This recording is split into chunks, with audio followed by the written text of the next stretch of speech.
Era el año 1961. El lugar, un pequeño pueblecito en las montañas cantábricas del norte de España, llamado San Sebastián de Garabandal. 300 personas vivían allí, al pie de la montaña, en unas 80 casas de piedra. Este pueblecito está totalmente aislado de los demás de la región y es muy primitivo. Las casas carecen de agua corriente y la única fuente de calor es una estufa en la cocina. Solo hay electricidad durante unas pocas horas de cada noche. Las comodidades del mundo moderno, como televisiones y coches, simplemente no existen aquí. De hecho, no hay ni un solo motor en todo el pueblo. La gente se las arregla para ganarse la vida con la ganadería, teniendo que caminar horas hasta llegar a los pastizales en lo alto de las montañas. Toda la familia participa en el trabajo, que consiste principalmente en recoger la hierba que luego se utiliza como alimento para los animales durante los crudos meses de invierno. Aunque Garabandal es el pueblo más pobre de la región, es también el más religioso. Todos los días, una de las mujeres del pueblo va por las calles haciendo sonar una campana para recordar a los habitantes rezar por los difuntos. Todas las noches, la gente se reúne en la pequeña iglesia para rezar el rosario y las letanías de la Santísima Virgen María. Los fines de semana, el párroco de Cosío hace el difícil viaje a caballo hasta Garabandal para celebrar la Santa Misa y oír las confesiones.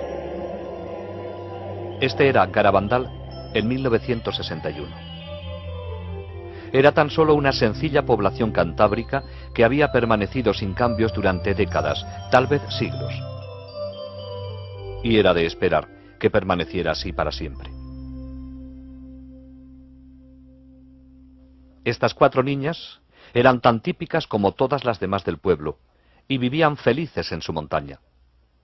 Conchita González, de 12 años. Maricruz González, de 11. Jacinta González, de 12, y Mariloli Mazón, también de 12 años. Aunque 3 de ellas tienen el mismo apellido, no son parientes cercanas.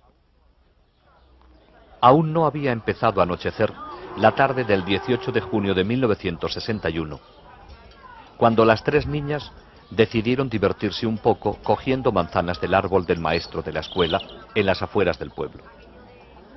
Con alegres risas cogieron las manzanas y se refugiaron en el camino rocoso que conduce a una pequeña arboleda de pinos en una colina cercana que mira hacia el pueblo. De repente, mientras se deleitaban comiendo las manzanas, oyeron un sonido como de trueno.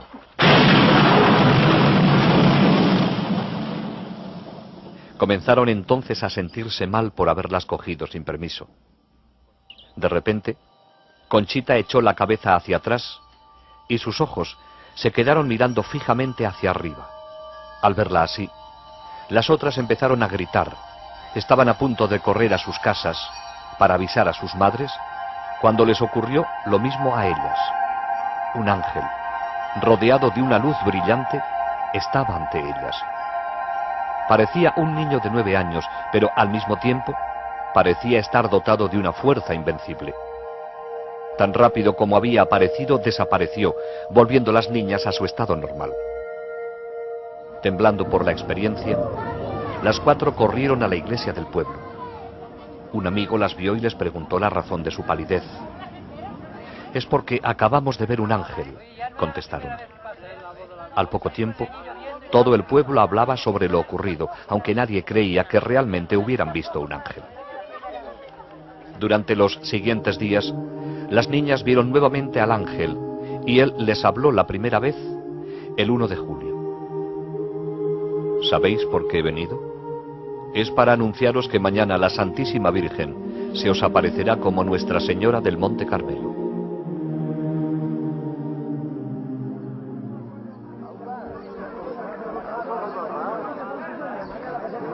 Para entonces, la noticia de las apariciones se había extendido a los distritos vecinos y el día 2 de julio una gran multitud esperaba la aparición de la Virgen María.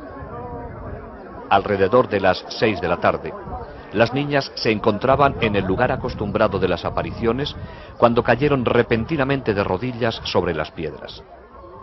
Dentro de una luz brillante, vieron a una hermosa mujer entre dos ángeles y en uno de ellos reconocieron al mismo que habían visto anteriormente. Más tarde, se enteraron de que era nada menos que San Miguel Arcángel. Arriba y hacia la derecha, vieron un gran ojo dentro de un triángulo, que las niñas llamaron el Ojo de Dios. Las niñas hablaron con su visión, sin el menor temor. Hablaban de sus familias, de los sacerdotes que estaban allí y del trabajo que hacían en casa o en los campos. La señora sonreía. Conchita dijo que era como hablar con su madre después de que hubiera estado lejos durante un viaje y acabara de regresar. Después del éxtasis, la gente naturalmente quiso saber cómo era la señora. En su diario, Conchita nos da esta descripción. La Virgen viene con un vestido blanco, manto azul, corona de estrellucas doradas. No se le ven los pies. Las manos estiradas con el escapulario en la derecha. El escapulario es marrón.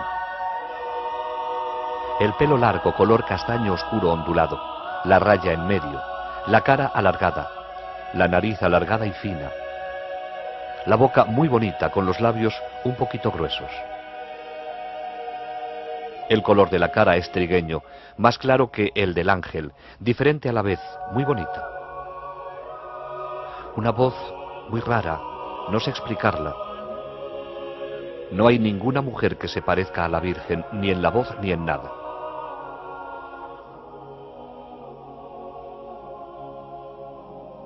Pero existía un propósito detrás de estas apariciones de la Santísima Virgen. Quería utilizar a estas sencillas y simples niñas para llevar un importante mensaje a toda la humanidad. Pero siendo la madre amorosa y tierna que es, lo hizo a su propia manera. En su segunda visita vino con su pequeño niño en brazos, llenándose ellas de felicidad al ver al sonriente niño Jesús. Durante estas primeras apariciones, se vio a las niñas levantando pequeñas piedras hacia el cielo. Dijeron luego que la Virgen las besaba, pero añadieron que prefería besar objetos religiosos. La gente respondió entonces entregándoles rosarios, medallas, crucifijos y anillos de matrimonio, práctica que habría de continuar durante el transcurso de los acontecimientos. El 4 de julio, María les reveló su mensaje, diciéndoles que no deberían hacerlo público hasta el 18 de octubre. La verdadera naturaleza de las apariciones debería ser establecida primero para que el mensaje pudiera ser creído. Se necesitaba una prueba, y pruebas habría en abundancia. Varios médicos hicieron pruebas a las niñas durante los éxtasis. Encontraron que estaban rígidas, frías como piedras e insensibles al dolor. También experimentaban un cambio increíble en su peso. 2 hombres apenas podían levantar a una de ellas del suelo, mientras que ellas se levantaban entre sí con toda facilidad para besar a la señora de las apariciones. Las niñas sabían cuándo iban a tener una aparición mediante una serie de 3 llamadas interiores que se hacían progresivamente más intensas. Después de la última, salían corriendo llenas de felicidad a su encuentro celestial. Las llamadas tenían lugar a cualquier hora del día o de la noche, pero si las niñas se habían ido ya a la cama, entonces la Virgen respetaba su sueño. Conchita debió permanecer muchas noches en vela, esperando la última llamada de la Virgen. Hacia finales de julio, la frecuencia de las apariciones había aumentado a 2 o más en un solo día, con una duración desde 10 minutos hasta varias horas. Las caras de las niñas se transfiguraban, adquiriendo una belleza sobrenatural. Algunos observadores se impresionaban tanto con esto que les resultaba difícil mirarlas. Agosto comenzó con nuevos fenómenos. Durante las apariciones, cuando estaban de rodillas, se las podía ver caer de repente hacia atrás hasta que sus cabezas tocaban el suelo. A veces caían al unísono, en perfecta sincronización, formando bellas esculturas. Merece la pena mencionar que nunca se les subió la ropa indecorosamente. En ocasiones caían totalmente rectas hacia atrás, dando un fuerte golpe seco en el suelo que horrorizaba a los espectadores, pero nunca se hicieron daño, levantándose luego sin el apoyo de sus manos o brazos. Comenzaron entonces los éxtasis ambulatorios, hacia adelante o hacia atrás y a través del pueblo, durante los cuales mantenían los ojos fijos hacia arriba todo el tiempo. Véase cómo el pie de Mariloli evita cuidadosamente una piedra del camino. A veces se movían tan rápido que ni los más jóvenes del pueblo, corriendo a toda marcha, podían alcanzarlas. Al terminar la carrera, no estaban cansadas ni sudorosas y sus pulsos eran totalmente normales. Durante estas carreras extáticas solían detenerse instantáneamente, desafiando las leyes de la física, mientras que los que trataban de seguirlas pasaban junto a ellas incapaces de detenerse tan rápido. Las niñas siempre llevaban crucifijos en las manos y los ofrecían para ser venerados a aquellos que estaban a su alrededor. Nunca sabían quién besaba el crucifijo, ya que durante los éxtasis solo veían a su visión y a ellas mismas. Por orden de la Virgen, sostenían el crucifijo para que lo besase aquel que María deseara. En una ocasión, después del éxtasis, Conchita se enteró de que todos los que habían besado el crucifijo eran sacerdotes vestidos de seglares.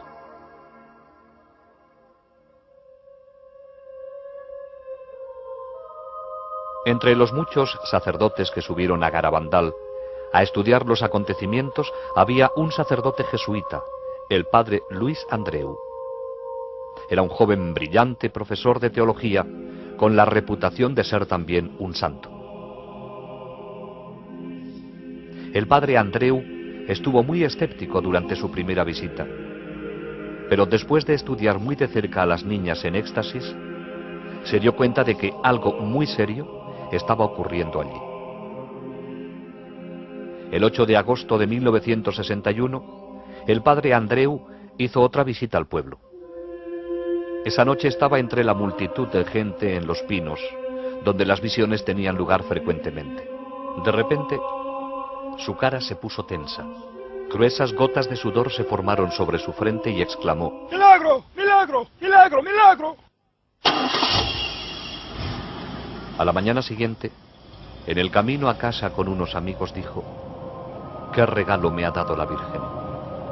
Qué afortunados somos de tener una madre como ella en el cielo. Este es el día más feliz de mi vida». Profirió entonces un leve sonido como de tos e inclinó la cabeza. El padre Andreu había muerto. Durante una visión posterior, la Santísima Virgen dijo a las niñas que el 8 de agosto el padre Andreu no solo la había visto a ella, sino también a una visión de lo que será el gran milagro. Uno de los lugares que las niñas visitaban más frecuentemente durante los éxtasis era la iglesia del pueblo, donde entraban para orar ante el sagrario. Esto desafortunadamente traía problemas.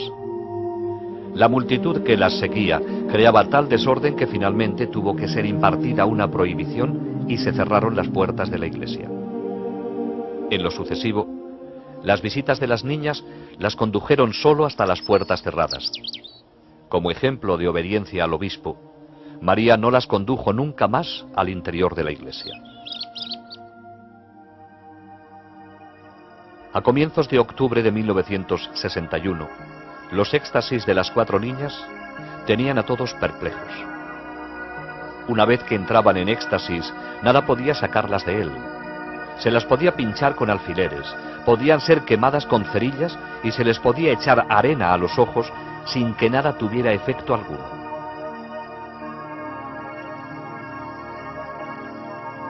Las poderosas luces de las cámaras, disparadas a corta distancia, no las hacían parpadear.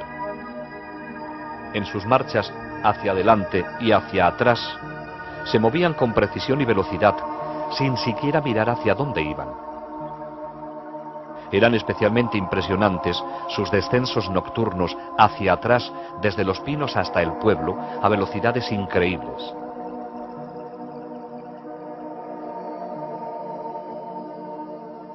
Las niñas devolvían los objetos religiosos a sus dueños sin equivocarse nunca, y lo hacían sin mirar a la persona o al objeto. Estos objetos eran generalmente apilados sobre una mesa en casa de una de ellas, cuando no estaban allí. En ocasiones, los rosarios y las medallas con cadena se enredaban. Pero esto no era problema. La niña en éxtasis cogía los objetos de la mesa y los levantaba hacia la aparición, separándolos luego con toda facilidad en sus manos. Entonces tomaba el objeto recién besado por María y con los ojos fijos en la visión todo el tiempo, pasaba a través de la multitud hasta encontrar a su dueño. Era una experiencia conmovedora para la persona que se le entregara su rosario, medalla o anillo de matrimonio de esa forma misteriosa. Muchos lloraban, algunos se desmayaban.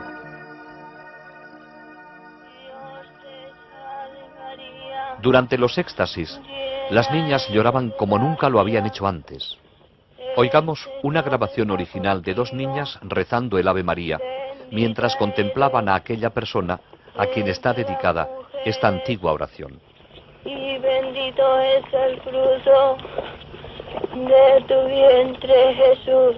Santa María, Madre de Dios, ruega por nosotros pecadores, ahora y en la hora de nuestra muerte.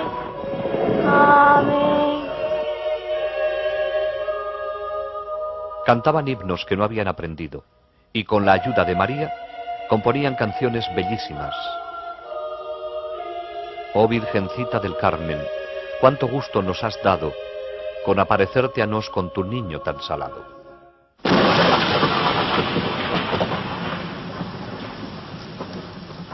Finalmente llegó el 18 de octubre, el día en que las niñas habrían de anunciar el tan esperado mensaje de la Santísima Virgen. Era un día de apariencia apocalíptica, con rayos y truenos, lluvia y frío. No obstante, cientos de personas hicieron el sacrificio de estar allí en ese día tan importante. El tiempo pasó y muchos se fueron. Finalmente, el mensaje fue leído en voz alta en los pinos, a la multitud que aún permanecía allí. Hay que hacer muchos sacrificios, mucha penitencia, visitar al Santísimo. Pero antes tenemos que ser muy buenos. Y si no lo hacemos nos vendrá un castigo. Ya se está llenando la copa, y si no cambiamos, nos vendrá un castigo muy grande.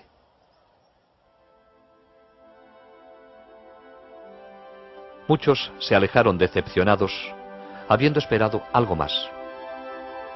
Pero ese fue el mensaje, corto y al grano. La más amorosa de las madres acababa de decirles a sus hijos, en un lenguaje claro y sencillo, lo que deberían hacer para evitar un castigo de Dios que sobrepasaría cualquier cosa que el hombre pudiera concebir. Los éxtasis de las 4 niñas continuaron hasta entrados los meses de invierno. Las llamadas vendrían a cualquier hora, de día y de noche. La Santísima Virgen tomaba muy en serio lo que había dicho en su mensaje acerca de la penitencia y el sacrificio. Pero una vez que las niñas habían entrado en éxtasis, no sentían nada. Durante una copiosa nevada, grandes copos de nieve se acumularon sobre los brazos extendidos de Conchita, quien no se percató de ello. En otra ocasión, durante una granizada, no se le afectaron los golpes de granizo que recibió sobre los ojos abiertos. Las visitas de la Santísima Virgen y de San Miguel continuaron durante la primavera y el verano de 1962. San Miguel les traía la comunión invisible en aquellos días en que no había un sacerdote disponible para hacerlo. Les enseñó cómo hacerlo con respeto. Primero venía la preparación, luego la comunión y por último la acción de gracias. Pero los sacerdotes se mostraban escépticos acerca de estas comuniones invisibles. ¿Cómo podían ellas recibir la comunión de un ángel cuando solo un sacerdote tiene la potestad de consagrar? Las niñas se lo preguntaron al ángel, quien les contestó que él tomaba las hostias de los tabernáculos de la tierra. No existía un solo lugar en el mundo que pudiera compararse ni remotamente con Garabandal durante esa época. La Santísima Virgen parecía haberse apoderado del pueblo entero. Conducía a las niñas por todas y cada una de sus calles. En ocasiones cantaban el rosario mientras caminaban junto con las personas que las acompañaban. Todos los hogares fueron visitados. Cuando las niñas, durante un éxtasis, llegaban a una casa en la que había alguien enfermo en cama, se arrodillaban para rezar ofreciéndole el crucifijo. Al entrar en la casa de alguien que hubiese enviudado, recitaban oraciones delante de la foto del difunto o hacían la señal de la cruz sobre la cama vacía. También iban al cementerio, donde extendían el crucifijo a través de las barras de la reja de entrada. Acontecimientos de la mayor importancia se estaban desarrollando en esta pequeña población española. Aunque nadie se dio cuenta en ese momento, la Santísima Virgen María nos estaba preparando para la tormenta que estaba a punto de desencadenarse sobre la Iglesia. Ella había venido personalmente para reafirmar todas las verdades y enseñanzas de la Iglesia. Todo cuanto María hizo con las niñas estaba infundido de profundo significado para todos los cristianos. Durante los éxtasis, oraban en las más variadas posiciones, de rodillas, de pie, sentadas, caminando o acostadas. La Virgen nos estaba recordando que podemos estar siempre con Dios y con ella, sin importar dónde estemos ni lo que estemos haciendo. Nuestro Señor y nuestra Madre del Cielo quieren formar parte de todo cuanto hacemos, tanto si estamos en casa, en nuestro trabajo o conduciendo un coche. Cuando los taxis que traían a la gente a Garabandal aparcaban en el pueblo, las niñas en éxtasis se acercaban y trazaban la señal de la cruz sobre el parabrisas con los crucifijos. Nada era insignificante para la Virgen. Se interesa hasta por nuestras vacas, dijo una vez Mariloli después de un éxtasis. María nos enseñó a través de las niñas cómo debemos actuar con nuestros vecinos. Si una de las niñas perdía un zapato durante las caminatas por el escabroso terreno, la Virgen le pedía a otra que se lo pusiese. A veces, las niñas se separaban mientras iban en éxtasis por el pueblo. Al encontrarse de nuevo en otro lugar, se abrazaban todavía en éxtasis. Siempre que caminaban juntas en éxtasis, lo hacían tomadas de la mano o del brazo.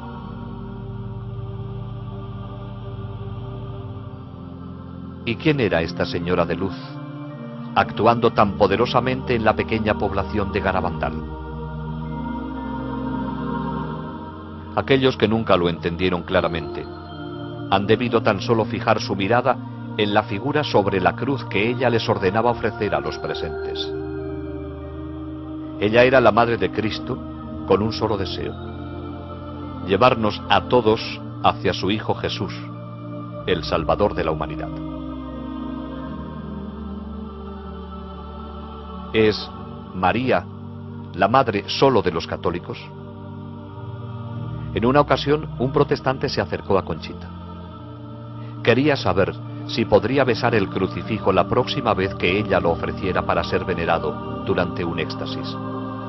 Conchita, que había sido educada en un ambiente totalmente católico, se lo preguntó con preocupación a la Virgen durante la siguiente aparición. María dirigió su mirada al hombre y dijo: «Él es mi hijo también». Y actuando a través de la niña, hizo llevar el crucifijo a los labios del protestante.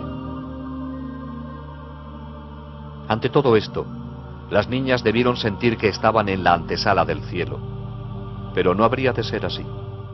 Ellas, como todos los demás, tenían todavía sus vidas por vivir, en un mundo real y difícil, cada vez peor con cada día que pasa. El 19 y 20 de junio de 1962 fueron 2 días que difícilmente podrán ser olvidados en los anales de Garabandal. Durante un éxtasis se oyó gritar de terror a las niñas. Se había levantado el velo, permitiéndoseles dar una mirada a los acontecimientos del futuro. Vieron confusión por todas partes y a la Iglesia perseguida en un mundo dominado por el comunismo. En el momento en que las cosas eran peores, se les dijo que Dios enviará un aviso sobrenatural que será sentido por todas las personas de la tierra. Entonces, a pesar de hallarse en la presencia de la Santísima Virgen, se sintieron sobrecogidas de terror al ver escenas del futuro castigo que será enviado por Dios si el mundo no cambia después del aviso y el milagro.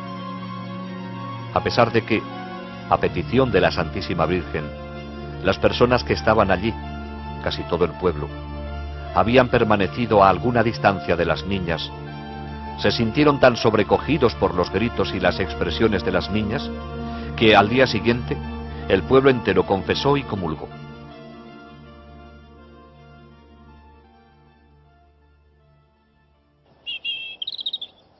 Durante algún tiempo, las niñas habían suplicado a la Santísima Virgen y a San Miguel obrar un milagro para convencer a aquellos que aún no creían.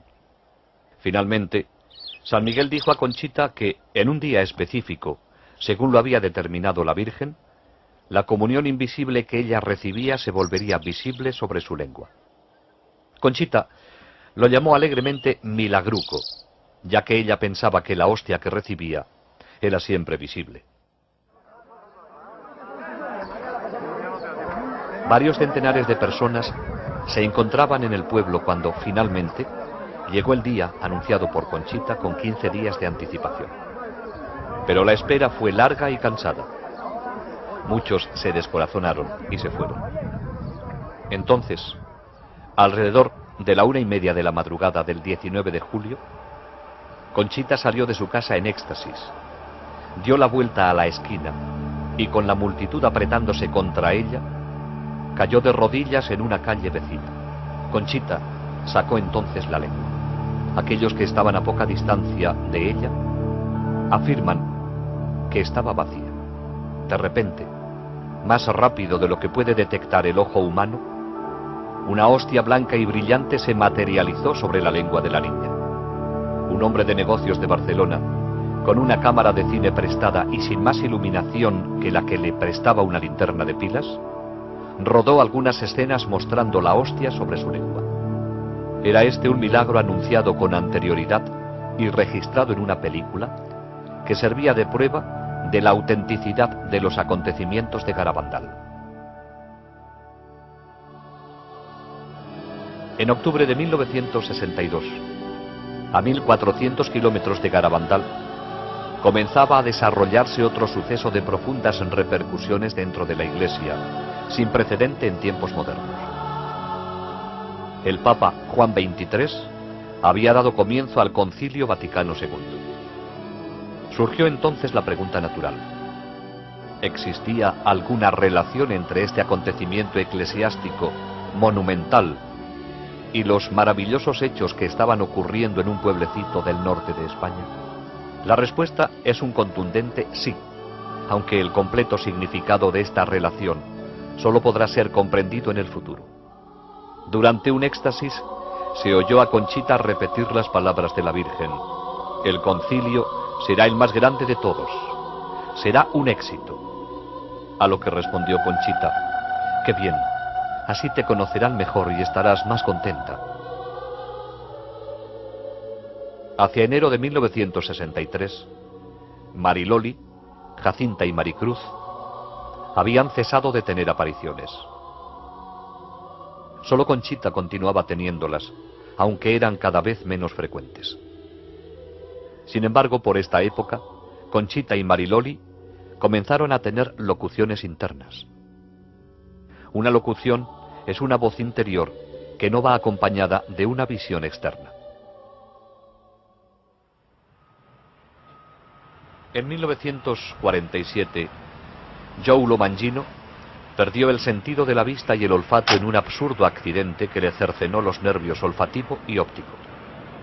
Después de un largo periodo de tiempo, logró surgir en 1961 como un exitoso hombre de negocios, aunque agotado por el exceso de trabajo. Su médico le sugirió que se tomara unas vacaciones en Europa. Así que salió de casa en Lindenhurst, Nueva York, para visitar a su tío en el sur de Italia. Joey no era muy religioso en aquel entonces, y solo gracias a la insistencia de su tío accedió a hacer un largo viaje en coche hasta San Giovanni Rotondo, donde vivía Padre Pío. Este fraile franciscano, con las llagas de Cristo en sus manos, pies y en el costado, era considerado como un santo viviente. Joey no había previsto ningún encuentro personal con él. Sin embargo, al terminar la misa, se encontró en una habitación con otras personas esperando la bendición del Padre cuando pasara por allí. Al entrar el Padre Pío en la habitación, Joey se arrodilló para recibir su bendición. De repente, oí a la gente arrodillarse sin saber lo que pasaba. Padre Pío colocó sus brazos sobre mí y me besó en la frente. Me dijo: Joey, estoy muy contento de verte. Mi tío me dijo luego que era Padre Pío quien me había abrazado. Yo no sabía qué decir, porque nadie sabía que yo iría allí a verle, ni siquiera yo mismo. Joey quedó profundamente impresionado y 2 años más tarde regresó a San Giovanni. Esta vez decidió confesarse con Padre Pío. Fui al confesionario en que estaba el Padre Pío y me arrodillé en el reclinatorio con el Padre Pío sentado frente a mí. Me tomó la mano, así. Yo estaba asombrado pensando en los confesionarios americanos con paneles. Entonces, estando de rodillas, con mis manos entre las del Padre Pío, me dijo en italiano: Joey, confiésate. Y para ser franco, estaba entristecido porque no estaba llevando una vida adecuada. Me quedé atónito. No supe qué decir. Entonces, el Padre Pío me tomó la mano, así, y me dijo: confiésate. Pero de nuevo encontré muy difícil hablarle. Entonces, en perfecto inglés me dijo: Joey, ¿recuerdas cuando estuviste en un bar con una mujer llamada Bárbara? ¿Recuerdas los pecados que cometiste? Y en perfecto inglés pasó a decirme las personas con las que había estado, los sitios a los que había ido y los pecados que había cometido. Naturalmente, estaba sudando, pero Dios me concedió la gracia de entender que si tenía que soportar todo aquello para volver a ser feliz, merecía la pena. Creía realmente que el Padre Pío podría ayudarme. Entonces, cuando llegó al fondo de todos mis pecados, después de lo que me parecieron 1000 años, me dijo en italiano: ¿estás arrepentido? Y yo le dije: sí, lo estoy, Padre Pío. Entonces me dio la absolución. Los ojos me daban vueltas en la cabeza y comencé a frotarlos, así. La cabeza me daba vueltas y yo seguía frotándome los ojos. De pronto, mi mente se aclaró totalmente y me puso su mano estigmatizado sobre los labios, así. Besé su estigma y me dio una ligera palmada en la cara, diciéndome en italiano: Joey, un poco de paciencia y valor, y vas a estar bien. Tenía 33 años, pero me sentía como si tuviera 16. Tenía el firme propósito de corregirme, lamentaba todos los pecados que había cometido durante mi vida. Me sentía tan bien y tan limpio que no quería involucrarme con nadie por temor a que, solo al hablar, pudiera perder la gracia que había recibido. Pero aún había una gracia más para Joey, mientras se arrodillaba con otras personas para recibir la bendición del Padre Pío. Cuando tuve el accidente aquí, en 1947, perdí el sentido del olfato. Todo esto está suturado. Y esta es una fractura de 3 pulgadas sobre la frente. No solo perdí mis ojos, sino el olfato. Cuando me arrodillé para recibir la bendición del Padre Pío, sentí una fragancia de rosas que provenía de la sangre de sus manos. Al percibirla me sorprendí y me eché hacia atrás contra la pared, con los brazos levantados, así. para protegerme. No sabía qué pasaba. Padre Pío bajó mi mano y me dijo en italiano: Joey, no tengas miedo. Y me tocó así, en el puente de la nariz. Mi sentido del olfato fue restablecido después de estar sin él desde el día del accidente, en junio de 1947, 16 años atrás. Joey estaba lleno de paz y felicidad y no quería abandonar San Giovanni. No obstante, su compañero de viaje le recordó que tenían el compromiso de pasar parte de sus vacaciones en un lugar llamado Garabandal. Cuando Mario me recordó que teníamos que irnos a Garabandal, le dije: Mario, ¿cómo sabemos que es verdad? A lo mejor no es una aparición verdadera. Tal vez es un truco del demonio para hacerme perder las gracias que acabo de recibir. Preguntémosle a Padre Pío. Entonces él dijo: ok. Siempre habíamos tenido una magnífica acogida por parte de los religiosos con los que residía Padre Pío, así que fuimos donde estaban ellos y les dije: quisiera hablar con Padre Pío, ¿es posible? Y el religioso dijo: oh sí, Joey. Hicimos las maletas y volvimos más tarde, ese día, para encontrarnos con Padre Pío en el claustro. Al arrodillarme, le dije al Padre Pío: ¿es cierto que la Virgen se está apareciendo a 4 niñas en Garabandal? Y él dijo: sí. Dije entonces: Padre Pío, ¿debo ir allí? Y él dijo: sí, ¿por qué no? Y así es como ocurrió. Debido a que Padre Pío me aseguró que la Virgen se estaba apareciendo allí, dándome su autorización para ir, no tuve miedo y fui. La primera de muchas visitas de Joey Lomangino a Garabandal fue en febrero de 1963. En aquellos días, especialmente durante el invierno, una de las únicas formas de llegar al pueblo era en carreta de bueyes. No pasó mucho tiempo antes de que Joey se encontrara y conociera a las niñas a quienes la Virgen se había aparecido, quedando inmediatamente impresionado por su sencillez y sinceridad. Conchita habría de convertirse en una buena amiga. Joey se quedó también impresionado por el mensaje y sintió la necesidad de hacerlo conocer. Sin embargo, se sentía impedido por su ceguera. Me dije: ¿qué puedo hacer para hacer conocer al mundo al Padre Pío y el mensaje de Garabandal? ¿Qué puedo hacer? ¿Qué puede hacer un ciego? Nunca estuve en una obra de teatro en el colegio de lo tímido que era. Joey regresó a casa. Tenía un álbum de fotos de Padre Pío y de las 4 niñas en éxtasis, con explicaciones en relieve bajo cada foto. Visitaba las casas de sus amigos y familiares, dándoles explicaciones sobre el famoso estigmatizado y sobre los hechos admirables que estaban ocurriendo en Garabandal. De esta pequeña semilla habría de surgir un apostolado a través del mundo entero.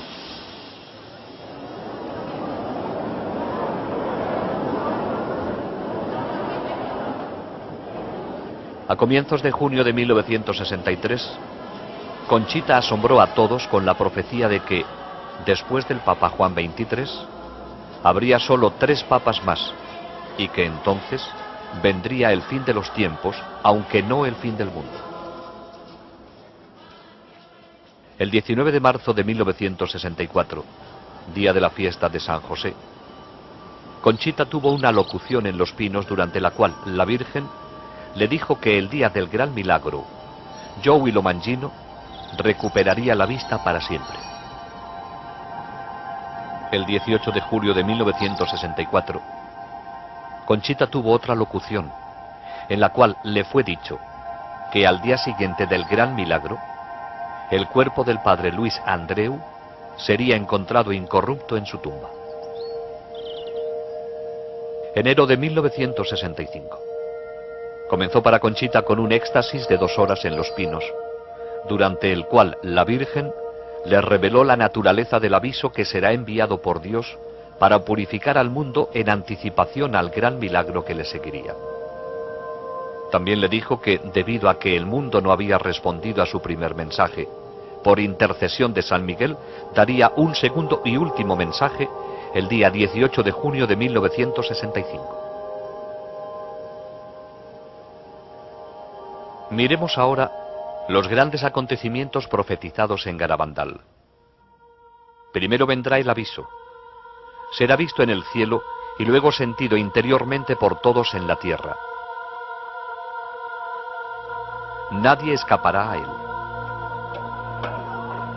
En algún momento, en un futuro no muy distante, cuando el mundo se encuentre en medio del caos, todo se suspenderá. Durante ese momento, todos verán el mal que han hecho y el bien que han dejado de hacer. Será muy doloroso.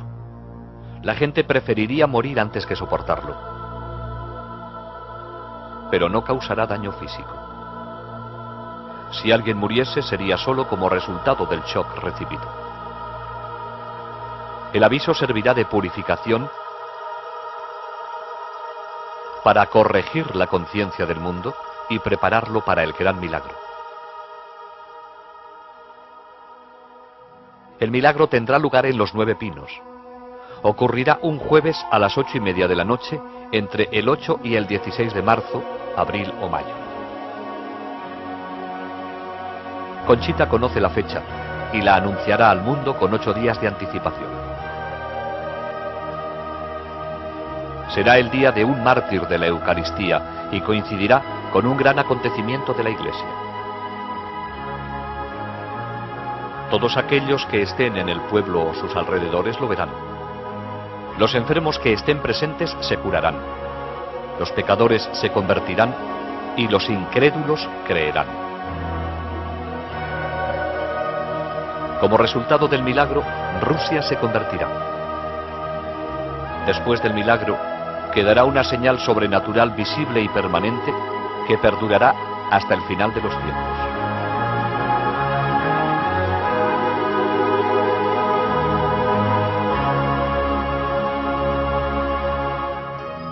Si después del milagro el mundo no cambia aún, entonces Dios enviará un castigo. Será peor que cualquier cosa que el hombre pudiera imaginar y estará en línea con lo que merezcamos por nuestros pecados.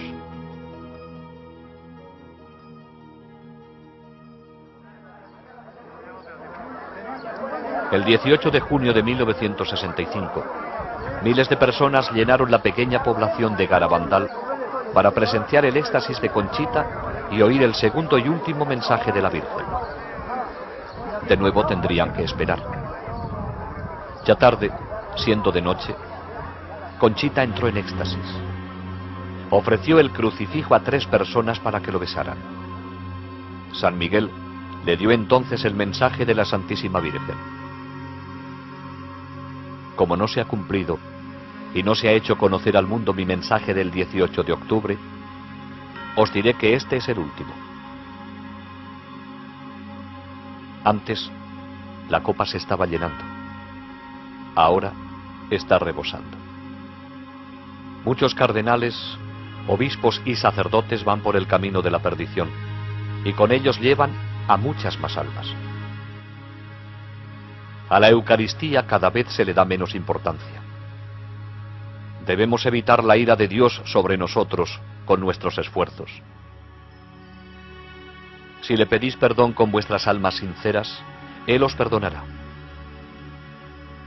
Yo, vuestra madre, por intercesión del Arcángel San Miguel, os quiero decir que os enmendéis. Ya estáis en los últimos avisos. Os quiero mucho y no quiero vuestra condenación. Pedidnos sinceramente y nosotros os lo daremos. Debéis sacrificaros más.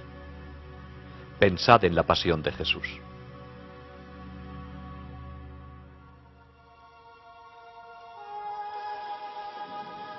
El 13 de noviembre de 1965 fue un día de alegría y tristeza a la vez para Conchita. La Virgen se apareció con el niño, pero habría de ser por última vez en Garabandal. Como ya se ha indicado, esta sería una aparición especial para besar objetos religiosos de los que Conchita tenía muchos. Después de besarlos, la Virgen dijo: a través del beso que he dado a estos objetos, mi hijo hará prodigios. Distribúyelos a otros. Háblame, Conchita. háblame de mis hijos. A todos los cobijo bajo mi manto. Esta será la última vez que me veas aquí, pero siempre estaré contigo y con todos mis hijos. Conchita, ¿por qué no vas a visitar a mi hijo al sagrario? Él te espera día y noche. Conchita le dijo, soy tan feliz cuando los veo. ¿Por qué no me llevas contigo al cielo ya? A lo cual ella respondió, ¿recuerdas lo que te dije el día de tu santo? Cuando te presentes ante Dios, tus manos deberán estar llenas de buenas obras, hechas para tus hermanos y para su gloria. En este momento, tus manos están vacías.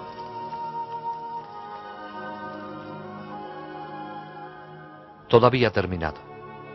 Los momentos felices en los que Conchita había estado con su Madre Celestial y con el niño Jesús habían concluido, aunque todavía sentía su presencia. Conchita dijo, han dejado mi alma llena de paz y felicidad, con un gran deseo de vencer mis faltas y amar con todas mis fuerzas los corazones de Jesús y María, que tanto nos aman. Lo que la Virgen dijo acerca de los objetos besados se ha vuelto realidad. Continúan recibiéndose informes de todo el mundo sobre casos de curaciones físicas y de otros favores recibidos. Muchos de ellos han venido de una medalla que Conchita dio a Joey Lomangino y que ha sido venerada por miles de personas en todo el mundo durante los muchos años de actividad apostólica de Joey. ¿Y qué dice la ciencia de los acontecimientos de Garabandal? Más de 40 médicos han examinado a las niñas en diferentes momentos. El pediatra Dr. Celestino Ortiz las estudió durante 22 días consecutivos. Fuera de los éxtasis las encontró normales y equilibradas. Sobre sus éxtasis dijo, permanecer en silencio sería una auténtica cobardía científica. No encontramos ninguna explicación satisfactoria para tales fenómenos. El doctor Ricardo Ponsernó era un neuropsiquiatra de reconocimiento internacional, en el clímax de su carrera. Efectuó los más exhaustivos exámenes a las niñas en un período de 12 días. Sus conclusiones: la cantidad y calidad de los fenómenos excluyen cualquier explicación natural. Dijo, desde un punto de vista estrictamente científico, no se puede negar la posibilidad de un origen sobrenatural en todos estos fenómenos. Otro eminente psiquiatra, conectado a los acontecimientos, es el doctor Luis Morales. En 1961 tenía su propia clínica en Santander, donde el obispo le nombró jefe de la comisión creada para estudiar las apariciones. En ese momento, él no creía en el origen sobrenatural de estas. Más tarde, el mismo doctor Morales sorprendió al cambiar su opinión original. El 30 de mayo de 1983, con autorización del obispo de Santander, dio una conferencia pública en el salón de actos más grande de Santander. Durante la misma, expuso ante la multitud las razones por las cuales estaba convencido de que las apariciones de Garabandal eran dignas de crédito.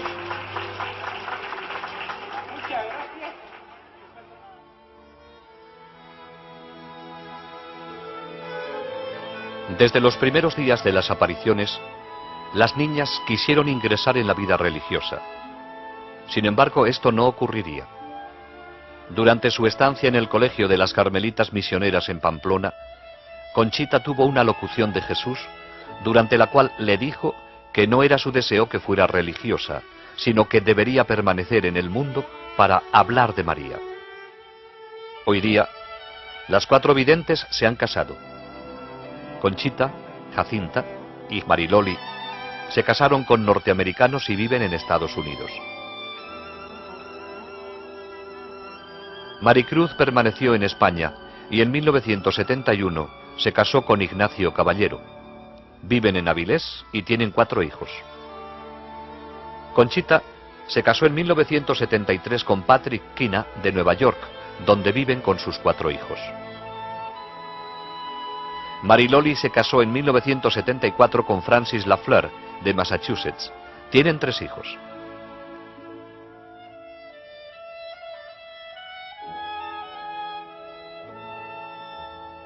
Jacinta se casó en 1976 con Jeffrey Moynihan, de la Marina de los Estados Unidos. Tienen una hija.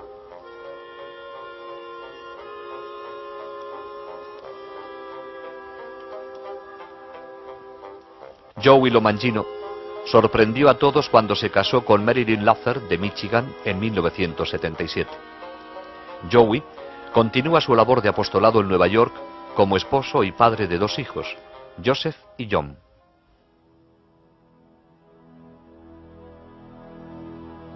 El principal propósito de la Santísima Virgen al aparecerse en Garabandal fue entregar un mensaje. Pero además de este mensaje, hizo un énfasis tan especial en otros puntos que estos llevan mensajes implícitos en sí mismos.